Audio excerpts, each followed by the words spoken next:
Gumanda-ganda na ang panahon dito sa Bae, Laguna, pero kung sa ibang lugar ay medyo humupa na ang baha. Dito sa may kinaroroonan natin sa may Barangay San Antonio, parte pa rin ng Bae, Laguna, maraming lugar ang lubog pa rin sa tubig, tulad na ng netong kinaroroonan natin. Bago pa man daw ang pananalasa ng bagyong Uwan, ay lubog na sa tubig ang lugar na lalo pang pinalala ng malakas na ulan nitong nakaraang araw. Ang lugar kasi katabi lang ng Laguna de Bay at di na raw bumaba ang level nito. Ilang buwan na ang nakalilipas, kaya pag bumubuo sa malakas na ulan, pihado, lubog sila.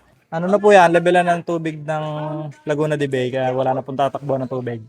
Hindi na siya natutuyo, ilang buwan na rin. Sa may Barangay Kalo naman, sa Bay Laguna pa rin, wala nang baha. Yun nga lang, naninikit na putik naman ang iniwan nito, di lamang sa mga kalsada, kundi pati na rin sa mga kabahayan. Para sa GMA Integrated News, ako po si Oscar Oida.